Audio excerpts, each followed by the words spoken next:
Welcome to today's webinar for everyone who's joining in. Super excited to be here today with Niclas. I feel like it's the first time for everything. So we will dive into some topics where we will explore hybrid growth models and look at what metrics are essential to track, basically. And a little bit like the reason behind this topic, I think, like for you who joined into the previous webinar we had, we talked about cash flow strategies in B2B SaaS. And I think like a conclusion from the past 2 or 3 years in SaaS, it's shifted a lot. We have gone through from growth of all costs to sustainable growth and efficiency. And I think like when we strive for efficiency, it's also natural that we start to think about, okay, but what growth models can we sort of add onto this? So I'm looking forward to dive into this together with you, Niclas. And now you get the opportunity to introduce yourself a bit more properly. So we can go to the next slide. All right, thank you. Great to be here. So Niclas Lilja, I'm founder and CEO of Younium. Background in SaaS software for some 20 plus years. I love building things. I also really like numbers, and I also really like metrics. So I'm really looking forward to this session with you all today. Great. And Klara is my name.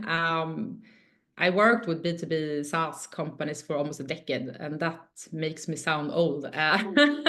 But been with Younium for 3 years now in the commercial team, and before that I was a part of Microsoft in the partner-led team. So yeah, let's dive in a little bit to the housekeeping rules and the agenda. So we have dedicated 50 minutes for this webinar, and it's being recorded. Forgot to tell you that when we kick things off. By Monday next week, we'll send the recording together with the presentation with some key takeaways from today. And we also have, I leave a little cliffhanger for everyone, but we have a big release coming out Monday with the next generation insights. I think we'll mention a little bit more about that at the end of the webinar. But yeah, we will go through a little bit around the hybrid growth models. And I just want to leave you with that it's not a really straight line. Yeah, looking forward to interview Niclas and dive in a little bit how you can blend sales-led versus product-led motions. And I went out on LinkedIn and said that we will have a fun and engaging conversation. So let's stick to that, Niclas. Sure. And then we, of course, Niclas mentioned he's nerdy with the KPIs. So we will talk about what KPIs to track and if it makes a difference when you have a hybrid growth model. And we will dedicate 10 minutes for the Q&A at the end. So feel free to pop some questions in the chat so we can have a little bit interactive session. Yes, and I will get to the picture here. It's a bit messy, but I want it to be that way. I think without reading everyone's mind, I think if you have joined in today, you might be leading with a sales-led strategy, but might have some thoughts to add a PLG strategy to your approach. Or it can be the other way. You maybe have a PLG to your playbook, but you're thinking about maybe adding a sales-led strategy to your enterprise accounts. So if we zoom in a little bit on PLG versus SLG, like what is really the difference between those two? I think like if we look at Younium, we're a product company, but it's more that the product defines where we're going, but we still have a strategy that is sales-led. If we look at a PLG strategy, it's actually the product itself that drives user acquisition, conversion, and retention. But why this picture then? Because there are a lot of hybrid models on this. But I think like Niclas, when we prepped for this, you started to nerd down a little bit in other motions as well, and you get quite overwhelmed. And I think like it's a bit chaotic out there, especially in the landscape of B2B SaaS. It's crowded, it's competitive, and I think it's like ever evolving. But let's try then to zoom in on SLG and PLG, and we might leave those other strategies to an upcoming webinar or something. So I think I will steal your cue here now, Niclas, but we all want to be sort of where our customers are. So if we would look at Younium, I mean, we are on a really great trajectory. We are growing 60% year over year. How and when should we go in and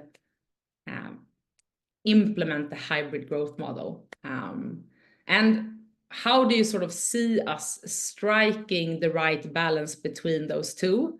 And I add an extra layer here. It's many layers, like brace yourself. What challenges can we sort of anticipate when we implement this type of hybrid strategy? Very good questions, and quite a number of them as well. But I think looking at what we are doing, I would say we're always looking into what motions to use, right? To me, it's always been like we want to serve our customers, and we want to do great things, and then exactly how we do it is more like a means to an end, right? So, so we're looking at that, and where we are right now, I think if we were to, use a full PLG go-to-market motion, I think it would definitely be on top of our sales-led motion as it looks today. I think running two parallel motions at scale is a challenge. I think, we can definitely be humble enough to say that. And currently, I don't really see the risk-reward ratio being there to, commit to it. But I'm also thinking you can also be inspired by parts of it, right? You don't have to take everything. Maybe you can take nibbles here and there. So a few examples, like the experimentation and iterative approach that is really advocated by everyone, I would say, in the PLG motion. I think that's one key thing. Another one is like the importance of time to value and a clearly defined activation event. I think that is also another inspiration. So maybe it's not always like either or. Maybe we're also taking some inspiration, but that's where we stand right now. Yeah. Interesting. What was that was the first question, right? So perhaps you can help me with it to follow up. Yeah, that was the first one. But if we talk about striking the right balance between those two, like you go about that. Yeah. I do think it all starts with the customers. Sometimes I think it's easy to get consumed by frameworks or motions or theories, and they're all very much like inwards looking at how to do things. But I think it's very, very important to start with the customers and try to meet them where they want to be met. So really to avoid that becomes an internal project, focus on internal processes and internal efficiency, but like find what's right and then making it efficient. So that would be one thing. And I think everyone looking at like that balance, I guess you want to avoid a drop in your existing motion that you didn't foresee. So some sort of cannibalization on your existing motion. I think like defining what your main source or main growth motion is and like how that works and not necessarily change what is working, but really finding where are the areas where we can do it better. And I guess this will come down to it's different for every company, but that's at least like, you know, where are the customers, where to meet them. The other hand, like don't you know, shoot yourself in the foot, but really like you want something that adds on value to you. And then I think just the question of like finding the right balance, that balance might not be very easy to define, and maybe it's a moving target. If we start doing something today, maybe we're not done in 3, 6, 12 months, and you know, things will change, right? So being a bit patient maybe, and having a clear idea why you're doing it, so that you will pursue it and sort of, and then steer along the way. But I think if the data is telling you to do it, of course you know, you should go after it. Yeah. Never lose sight on the why. That's what I draw from this. But any challenges, you might have sort of gone into them a little bit. Touched on, yeah. But yeah, I do think there are some risks, of course. I do think it's so easy that we think we're just gonna do something on top of what we're doing. But it's easy that it will draw resources or focus from something else. So I definitely think it's a change project. That's one thing. And that's always like, you know, like finding the mix. There will be like a threshold where you go from product led to sales led, and that is maybe not so easy to like be clear cut on. And what do you do in that? I think it's very easy if you find like one super clear customer on one side and how to work with that, and another type of customer, maybe that being sales led growth and the other one being product led, and they are clearly different, and you can do clearly different ways of doing it. Fine. I think then it becomes sort of maybe, yeah, easy. But if they are quite close to each other, and I guess there will be a lot of gray zones where to like draw the line, and how to do this, where to allow maybe for discounts, where to not, etc. So once again, I think like I also said that like the risk reward ratio, like why are we doing this and what are we expecting, and then trying to, you know, see the risks. And I do think there will be risks, but everything is risk. So it's just a matter of risk reward ratio, I think. I was going to lead with another question, but while we are sort of at risk, because there is always an operational risk, and we know that resources naturally are very limited, especially when you're growing a B2B SaaS company. And I think like I have that conversation a lot with potential buyers and customers. So how should you balance that? Is there, I'm guessing it's not the silver bullet. How would you go about it? I'm thinking that like be clear on the why. I guess there could be a lot of different whys to this. I mean, is it part of a pivot? Maybe something is really not working. It's a pivot. Of course, you will be inclined to take high risk, for instance, and maybe, you know, it's really a bet, which would be very different from like, is it, you know, another motion to target another segment?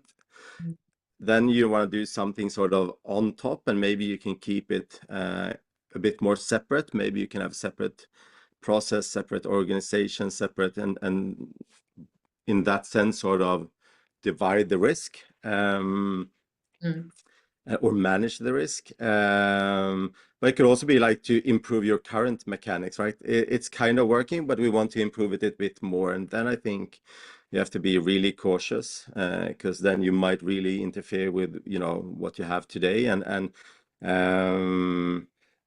once again, like using some data to understand the current state, maybe identifying a segment, identifying, you know, something or a subset where you can experiment, so you don't have to bet, you know, go all in, but maybe you can, you know, start out with doing a smaller experiment for one sub-segment. Yeah, I think that's good. Small and sort of expand on that. And you touched upon that, but I think like when running a B2B SaaS company, of course, you want to have actionable insights on your subscription data, and also adding a different growth motion like a PLG on top of that. It's very important to have that actionable insights. How would you go about that? And I will add an extra little sprinkle on the top here. Should you break apart the product with like one SMB and one enterprise product, or how would you think about that? So let's start with the last one. I think that's sort of breaking up your product. I think what we do see from the clients we work with is that those who are you can definitely have multiple products, right? If you know, okay, this is our target segment, this is our ideal customer profile, this is what they need, this is the product to do it, all good. And I think you can have like different products serving different things, definitely. I do think you will also end up, and maybe we'll talk a bit more about that later as well, but pricing and packaging definitely needs to be a bit different. But at the same time, I think it's very easy to sort of say, okay, we got an enterprise grade product. Let's hide some fields here and there, and all of a sudden it will be great for product-led growth. I don't think it's that easy, right? So I think you could do it, but I don't think it's like I don't think there are any super easy wins in this, at least not how I see it. So do it thoroughly. That would be my advice. But and then like the subscription data, I think around SLG and PLG,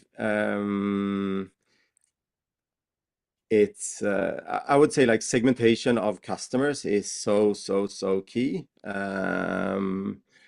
because you typically want to know who you're targeting with what offering. Then you definitely want to also be able to follow up using the same definition, right? So definitely having that segmentation of customers, and knowing your ICP, and then setting up what is the ICP for one motion, what is the ICP for another motion. But also things like, there will be a lot of experimentation and clear connection between plans or products or whatever you call it. When were they introduced? How are they performing, right? And especially, I mean, there will be all these different scenarios. One, the super PLG, the pure PLG, and then you have the pure SLG, and then you have something in the middle, the messy middle. Also keeping track of that and knowing like how to tweak it and tune it. So I think like doing that, and I think it becomes extra important if you're going to mix this, because it's quite different if you're running a sales-led motion. You have your account executives as they are guiding the customers, they are interpreting things, they are making sure this aligns with value, they are doing a lot of things, and whereas if you're in a PLG motion, you're more likely to have it very, very standardized, all in the plans, all onto paper. So different processes. But I guess like the final thing, like all data in one place, because I think if you don't have that, 99% of the times you will have data that is not comparable. And then I think it will be really difficult to justify like what is working, what is not working, where to invest more, go faster, go slower. So yeah. make sure you have a good foundation to really analyze the data and draw conclusions from it. Yeah, I like that. It's a good key takeaway.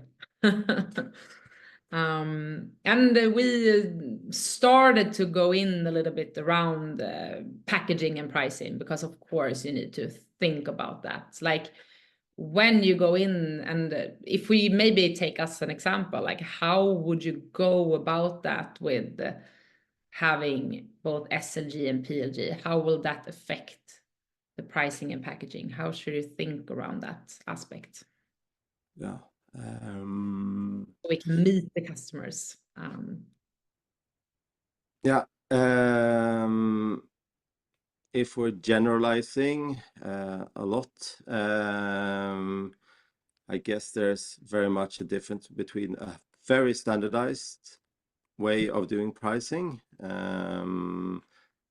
versus a more customized way of doing pricing in an SLG motion. So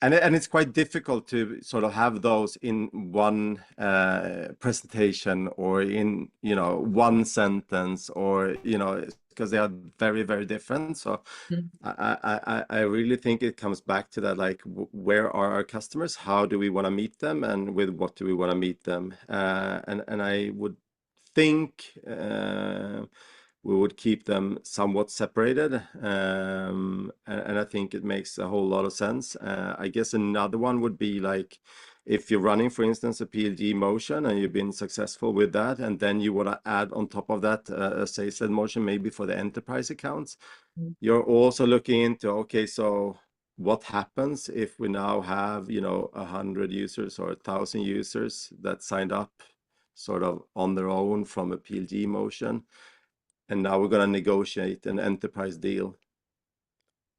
How to do that in a way that we don't lose money on it.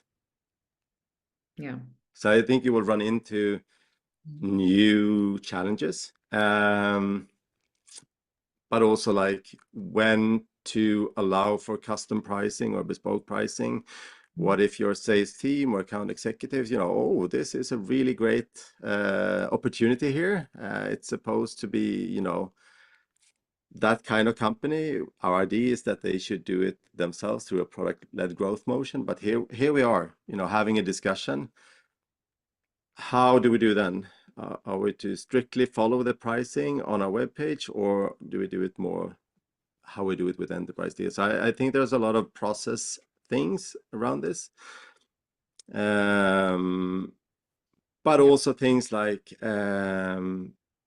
price increases, or, you know, how to actively work with your pricing. I think there are numerous webinars or talks or blogs about, like, if you work actively with your pricing, it's good for your company. That's sort of the whole analysis. And that becomes also very different, right? If you're working more like within PLG motion, it's more transparent. It's more everyone in the same kind of a bucket, in the same kind of price plan. So you have to be a bit more cautious, I think, and really analyze what would be the side effects, and a bit more of a how to say, like, analyzing the risk of introducing something. Whereas in a sales-led growth motion, I think what many are doing is that they do changes to their pricing and they try it out on new prospects. Yeah. And if you see this makes sense and it's reasonable, etc., etc., they can start introducing it to existing customers. So probably quite different from a process perspective as well. And maybe also, like, something we don't talk so much about is like margins, right? We typically talk about top line, but I do think there's been some talk about like product-led growth, employing more sales and marketing teams and sales-led growth companies. And why? But maybe they're doing the right thing, and maybe they're growing at a super pace and everything. But really, like, looking at the promise is that it will be a more efficient way, right? Yeah. And in order to also see if things are efficient, we need to measure margins. And I think margins is not necessarily what software and SaaS companies has been best at for the last few years. So maybe there's something, maybe that's a whole webinar topic in itself. But I think like figuring out the margins and really sticking to the right processes and getting it right. 100%. But So we got work ahead when we're doing that move. well, sorry. So we got a lot of work ahead of us when we're doing that move, right? Yeah, I feel already, oh, let's stick with the sales motion. You know, I'm biased, I'm commercial. No. But yeah, definitely not a straight line when you start to talk about this. It's a lot to consider. But let's dive into something I know you are nerdy about. If we look at what metrics to track, what would you say are actually the essential metrics to track at this very moment? And will it make sort of a difference how you track those metrics when you're looking into a hybrid model? Yes. There's two things is I think like from a commercial standpoint, I don't see a big difference in terms, you know, it would still be like the recurring revenue, ARRs or the MRRs. You still want to look at churn and gross retention. You still want to see like net retention figures, etc. So on one end, I think it's very alike, but of course, like if you go into a PLG motion, you have, you know, more of trials and freemium models, right? So you go into there and, you know, does that mean you have recurring revenue or not? Or can you see it as a contracted or not, etc.? There are things to, you know, dig into that. But perhaps more importantly, like the conversion points, and typically if you have a PLG motion, you want to, you know, sort of as the usage grows, you want to grow along that. And I think those drivers, what are the key drivers for usage increase and you know how to also commercialize on that is quite different. Once again, maybe generalizing, but I think in general, PLG tends to go in at a smaller ticket size, and you have an expectation of growing it from there. Whereas from a sales-led growth motion, maybe you start off with a higher ticket size and maybe not the same expansion. So understanding that. And I think that also leads to like around the figures though, and the metrics, while they may seem like the same on the outskirts, like with recurring revenue and retentions, etc. It will be more around how to work with that. We talked so much about like customer segmentation. So once again, you know, if you can't segment this by customer, you'll have a problem. And you know, we all know also like who is the customer? Okay, sales come in and they sold to someone. That's one customer. And then it turns out someone else, you know, another entity will be using the customer. And then all of a sudden a third one will be, you know, billed for the service. And you know, we got three here, one to talk to, one to, you know, provide a service to, and one to bill. And I think all of that, like really understanding like your account structure and having that and be able to drill down to that. But also like cohort analysis, because we have the time factor. And if you're going to run experiments and if you're going to change things, if you're going to introduce another growth motion, it will change over time, right? So you very, very likely want to be able to do cohort analysis, like looking at the customers from last year this time, what has happened there, or you know, looking at the customers in Germany 6 months ago, or looking at the companies running Salesforce out of California last 3 months, etc., and see how they evolve, and also be able to like maybe this price plan. Yeah. How is that working? So it's not like that one figure of recurring revenue that we all like to, you know, brag about. That's one thing. But to make it operational and learn something and work with it, I think, you know, really being able to drill down and seeing the over time and making the cohort analysis are really a key to this. This is why I love our new insights.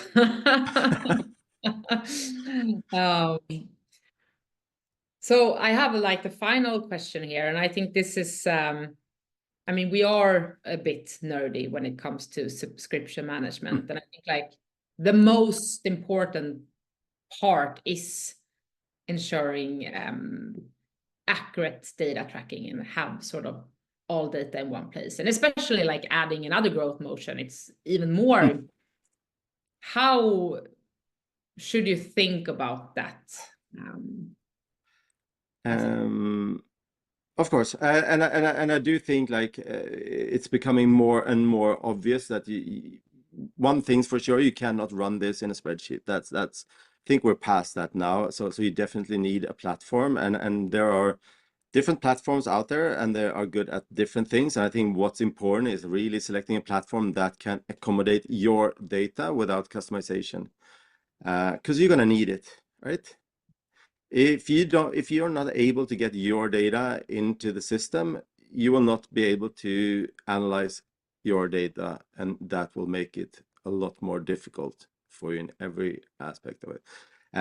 So setting up this single source of truth, and you know, spend some time of doing the boring part of data models, and because we will all need to be more data driven. It's more difficult than ever, and you know, we have to be smarter than ever. So we need that data.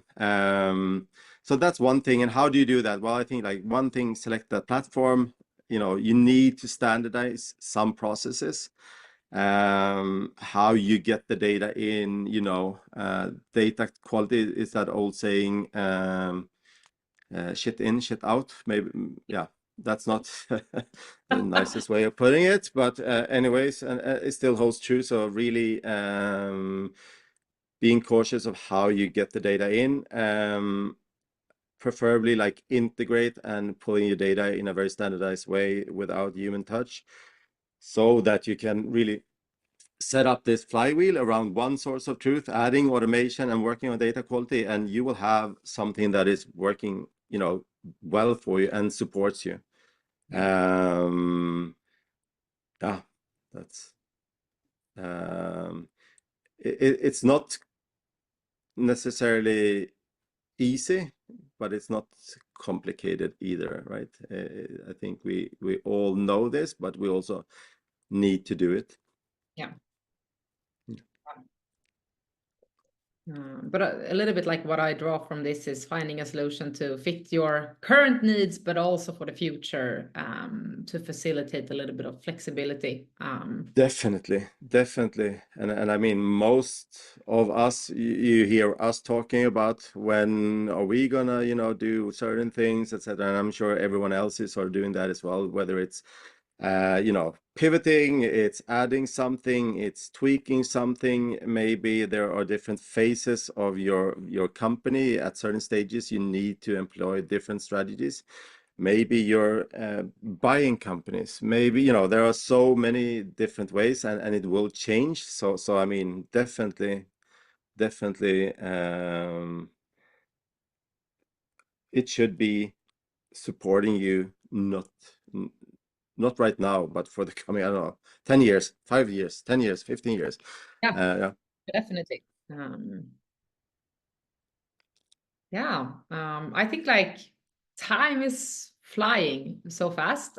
Should we try, before we jump into the Q&A, should we try to summarize this in a good way? Yeah. Let's see what we can do.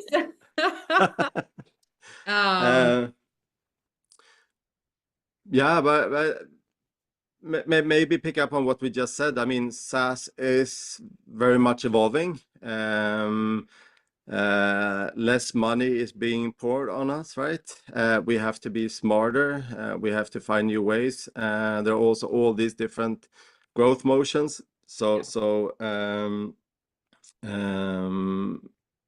Make sure you get your data into one platform and facilitate where you are now. Think about like where you want to go, not only your present state, because I think we all will have to be very smart and look into new avenues for growth. I do think that like that one source of data will be crucial for learning, and quite quickly the amount of data grows, especially if you want to be able to sort of drill down into it and all of that. I think to be ready to experiment and iterate on the way, it will not be a straight journey, so to speak. No, I mean, I think history shows us, and even the best companies, they were not doing, everything right the first day, and not every initiative is like how to get the speed of running experiments and try things and learn and go from there. So definitely with you on that. Yeah. Great summary, Niclas. Parvoye, I will ask you, how are we on the questions? Do we have any questions in the chat? Yeah, we have a couple of, and first of all, I would like to thank you, Niclas and Klara. Super nice webinar, very insightful. I learned a lot. Super nice job, and especially the topics on the metrics. That was kind of where we always think about it, and data is. I'm for marketing, and data is also important for us, and it goes to all of the functions. So really cool insights. And also, hello everyone. So let's see, a couple of questions popped in during the webinar, and of course, if some of you are inspired, as I am, with the topic that Niclas and Klara covered, feel free to jump in with the questions either in the chat or in the Q&A. The first one, what we got was, which growth motion do you consider as most unexplored or versus most explored? I mean, from a time perspective, right, that would have to be product-led being less explored than sales-led, maybe just because of the time. On the other hand, it feels like it's gotten a lot of attention as sort of the right way to do SaaS the last few years. But maybe it's more the putting it all together and running parallel tracks. Maybe that is what's the most unexplored now. I think very few companies will have the luxury of just finding that one motion and then it serves everything. Perfect. There's one, and when we're not mentioning the KPIs and metrics, if you will pick 3 KPIs that are connected while executing a hybrid motion, which 3 will that be?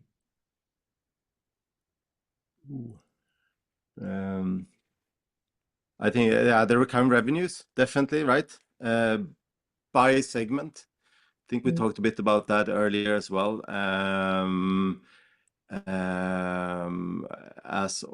I think like always, like retention by cohorts will be super important. Every time you run an experiment, every time you want to learn if something is working or not.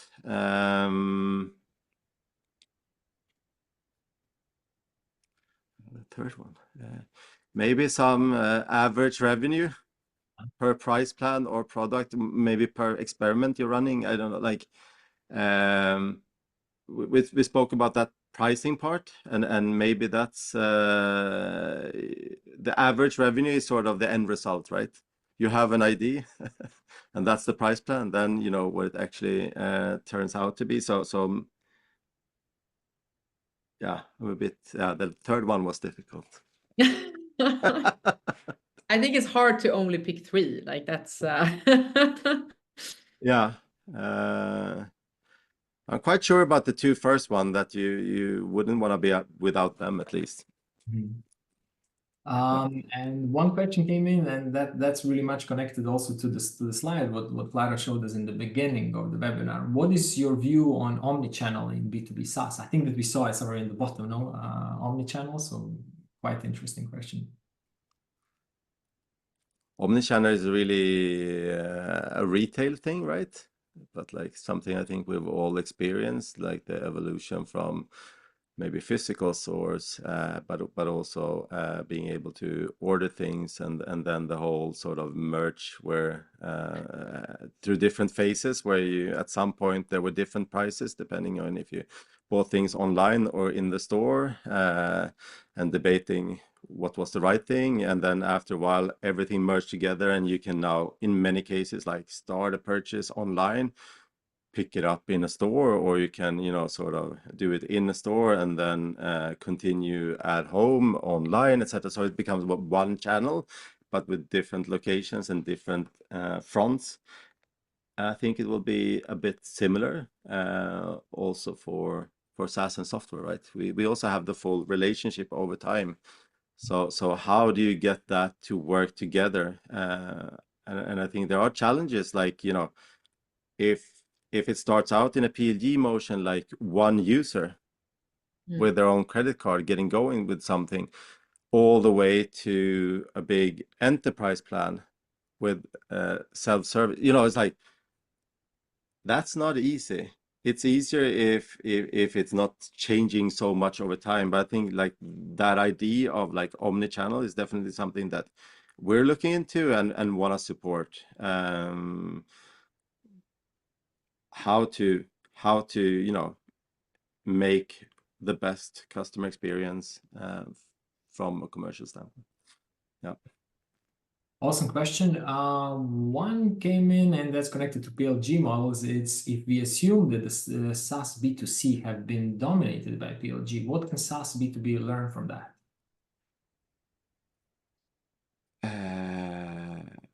I guess there are so many things, right? Maybe the things like you need to make things that are really usable. I think that is one thing that is definitely, but maybe more than anything, maybe how to do things at scale. Maybe that's the biggest difference, that like if you're running a B2C operation, you typically have to do things at scale. Whereas B2B, that's not always at the same scale unless you're very, very successful and you sort of get to that point. Probably 1,000 more things as well. Awesome. That was it from the questions. But of course, we would like to invite everyone. If you have anything that pops up later, feel free to drop a note either to Klara or to Niclas. Connect with them on LinkedIn, or yeah, just reach out to us and we will answer them. Yeah, over to you, Klara. Yes. I see that time is running. I think we have been very like on point for this whole webinar. I like that. But I mentioned in the beginning, like Monday next week, we will send out the recording. We will send out the information, the slides, and we are also launching the new insights with a big bang. We've really been waiting for this. And I think like from my perspective, if you really want to level up your reporting game, you should definitely look this up. And I think like when I speak with a lot of SaaS companies, like we want to measure the same KPIs, but we want to look at it very much differently. And I think like this is something we will facilitate. And Niclas, I think you want to add on to this as well. Yeah, I mean, I'm just so very happy that we're finally launching this. It's been a big endeavor from us, and something that we've gotten a lot of feedback from customers. You know, like we have all this data, we have it, but make it more accessible, make it easier for us to really dig into it, make it easier for us to analyze it, make it more flexible, make sure that we can, drill down and segment on our, custom ways of doing it, like whether it's like segmenting by ABC or 1, 2, 3, or however you do it. And I think we're really delivering on that now. And I'm just very excited to see, you know, what will come out of it, because I think this is definitely the launch, but it's not the end. I'm foreseeing there will be a lot of great, you know, additions to it as well. Yeah. We have this mission, right, to help companies operate, develop, and expand their business. And, you know, operating we've been doing for a long time, and I think it's so exciting to do more around develop and expand. We've been talking about hybrid growth motions and in this webinar, and it's something that is on top of mind for many companies. Yeah, finally, woohoo! Starting the webinar with a woohoo and ending with a woohoo. That's great. Yeah, but I think, was this it for us today? Thanks everyone for listening today. I was super excited to dive into this together with all of you. Thank you all. Thank you thank you all. so much.